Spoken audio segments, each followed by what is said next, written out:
माँ को बताया कपिल देव जी ने, माँ भक्त बन जा। भक्त कैसे बनना? भक्त 3 प्रकार के होते हैं। कौन कौन से?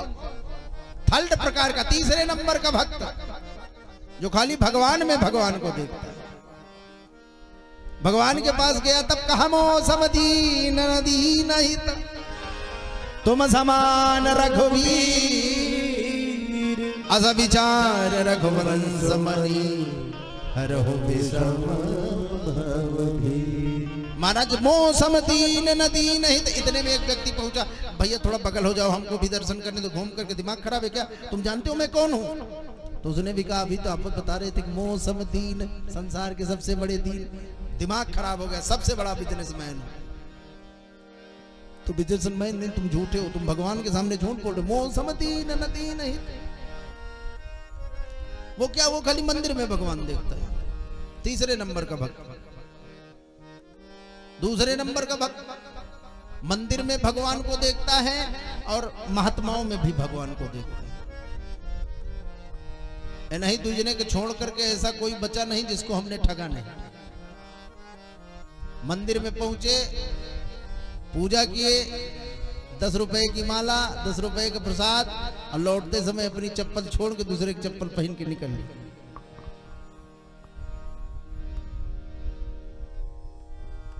एक नंबर का भक्त कौन है? एक नंबर का भक्त वो है महाराज जो महात्मा, भगवान और इंसान तीनों में फर्क न समझे। कैसे? वकील साहब, मूर्ति का निर्माण कैसे होता है? पत्थर के एक टुकड़े को काटता है इंसान, फिर उसमें मूर्ति बनाता है इंसान, उसको लेकर के आता है इंसान, उसकी प्रतिष्ठा करवाता है इंसान। काटने वाला इंसान, बनाने वाला इंसान, लाने वाला इंसान, प्रतिष्ठा करवाने वाला इंसान। वो मूर्ति बोलती नहीं, और उसको महाराज तीनों टाइम लड्डू को भोग।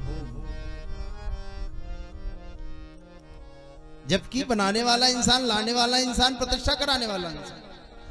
इस मूर्ति को कौन बनाता है? इसको बनाने वाला, बोलो, इसको बनाने वाला भगवान, संसार में लाने वाला भगवान, इसकी प्राण प्रतिष्ठा करने वाला भगवान। और ये मूर्ति बोलती है महाराज। और इस मूर्ति को सता करके अगर उस मूर्ति को प्रसन्न करने के चक्कर में पड़े हो तो आपका कल्याण कभी होने वाला नहीं है, कभी कल्याण नहीं हो सकता। 2 लाइन याद आई मुझे। कहा अब कोई धर्म नया ऐसा चलाया जाए, अब कोई धर्म नया ऐसा चलाया जाए जिसमें इंसान को इंसान बनाया जाए, जिसमें इंसान को इंसान बनाया जाए। अब कोई नया ऐसा चलाया जाए, अब कोई पल नया ऐसा चलाया जाए। महाराज, आप जब इंसानों को नहीं समझ पाए, इंसान के बीच में आप रहना नहीं जान पाए, तो भगवान को क्या समझोगे? भगवान तो बोलते भी नहीं है। भगवान की तो भंगिमा से आपको समझना है। जब इंसान बोलता है आप उसके भाव नहीं समझ पाए। पहले इंसान को समझना सीखो, और जिस दिन इंसान को समझ जाओगे भगवान अपने आप तुम्हारे समझ में आ जाए।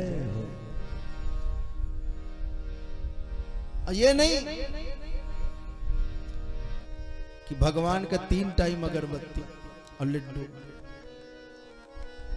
और पड़ोसी भूखों मर रहा है ना, वो भक्त है। गोस्वामी तुलसीदास जी कहते हैं, सी राम मैं सब जग जानी, करहूं प्रणाम जोर जुग पानी। जिस दिन आपको अपने पड़ोसी में भगवान नजर आने लगे, आप समझ लेना उस दिन आप सिद्ध हो चुके हो। और जब तक पड़ोसी को देख के शरीर में आगी लागे तो समझ लेना कि अभी साधना आपकी कच्ची है। माता जी को कहा, हृदय में प्रेम करके, हृदय में प्रेम रख करके भगवान का भजन करो, और कुछ नहीं करना है।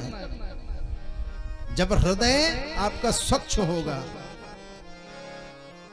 तो गोस्वामी तुलसीदास जी खुद ही कहते, कहा निर्मल मन जन सो मोहि पार, मोहि कपट छल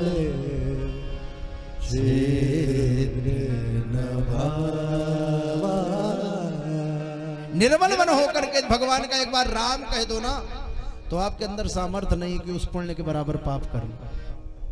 अब महाराज मुंह में राम बगल में छुरी, तब फिर वो मामला ठीक नहीं है। महाराज कपिल देव जी के वचन को सुन करके माता बोल पड़ी, कहा अहो बत सुचपतो गरिया यज्जिह्वाग्रे वर्तते नाम तुभ्यम। कहा हम बेटा समझ गए, कुल मिलाकर के हृदय स्वच्छ रह करके जिह्वा के अग्रभाग में तुम्हारा नाम रहे, बस यही जीवन की सार्थकता इसीलिए। कहा हाँ माता।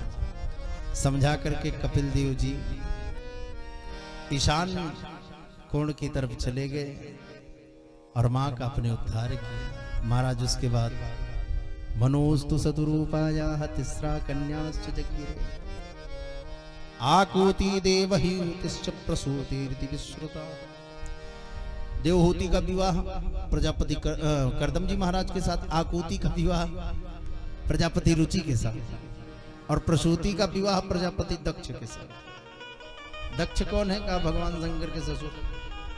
अरे कहा ये तो बड़ी अच्छी बात है। अच्छा ये शंकर के ससुर जो हैं, तो शंकर का परिवार आगे बढ़ा कि नहीं? कहा नहीं, विवाह अकेले हुआ था।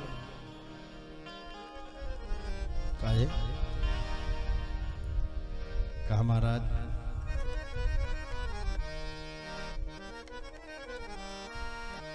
दक्ष की 16 कन्याएं थी,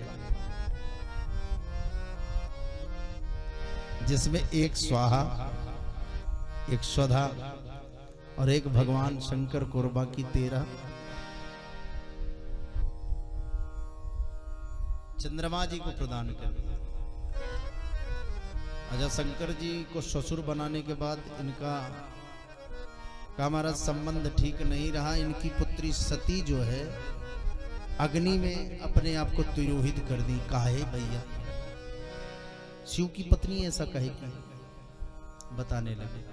देखो देवताओं का मंत्र और दक्ष की क्रिया दक्षो दक्ष दोनों मिलकर कर्मकांड बने। ब्रह्मा जी ने देखा था कि दक्ष क्रिया में बड़ा दक्ष है, तो प्रजापतियों का अधिनायक बना दिया। जब प्रजापति का अधिनायक बनाना तो वो क्या करता जानते हैं? समय का मूल्य न समझता, वो रोज मीटिंग करता। हम मीटिंग कैसे करता?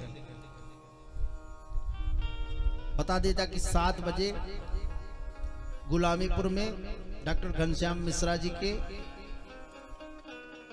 पयासीश्वर महादेव मंदिर के प्रांगण में धर्म की मीटिंग। अच्छा सब तो 7 बजे पहुंच जाते, अब वो कितने बजे पहुंचता जानते हो? शाम को 3 बजे। एक आध बार शंकर जी देखे, वो समझ गए कि ठीक नहीं है, तो शंकर जी जहां जाते थे अपनी झोली और माला लेके जाते थे। 7 बजे तक देखे नहीं, बैठ गए समाधि में। एक दिन दक्ष आया, सब लोग खड़े हुए, भगवान शंकर नहीं खड़े हुए, क्रोधित हो गए। कुटिल था, इतने देवता खड़े हुए थे, उनको नहीं दिखाई पड़ा। तो नियम ये होता है गुरुजी की अध्यक्ष सबसे बाद में बोलता है, लेकिन उस दिन अध्यक्ष जी सीधे मंच पे पहुंच गए, माइक ले लिया और बोलने लगे। कहा प्रेतवासे सुघोरेषु,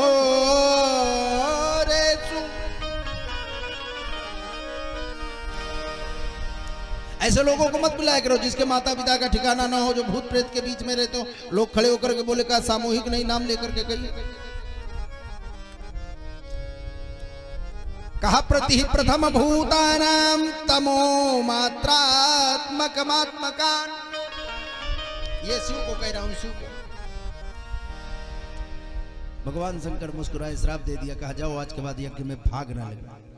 नंदीश्वर ने कहा क्या बोल रहा है, जो तू बकरे की तरह बकबक कर रहा है, तेरा मुख बकरे का हो जाए। कहा जाओ आज के बाद शंकर की पूजा करने वाला पाखंडी कहलाए। शंकर भगवान लौट करके आए। ध्यान देना, अगर आप ससुराल गए हैं और थोड़ी सी घटना घट जाए तो वहां लौट के आएंगे तो ससुराल का सारा गुस्सा पत्नी पर, तुम्हारे पापा, तुम्हारी मम्मी, तुम्हारे भैया, तुम्हारी भाभी, ऐसा वैसा। और शंकर भगवान के ससुर दामाद में इतनी बड़ी घटना घट गई, शंकर भगवान जब आए ना तो सती को कोई चर्चा नहीं की। परिवार में अगर शांति चाहते हो तो भगवान शंकर से सीखो। उसके बाद धीरे धीरे समय बीतता गया। अब भैया अगर यज्ञ बंद हो गई है तो यज्ञ करवाए कौन? शंकर के सिवा कोई यज्ञ, बिना शंकर जी के यज्ञ कौन करवाए? किसकी हिम्मत? तो उसने ही एक यज्ञ की रचना की।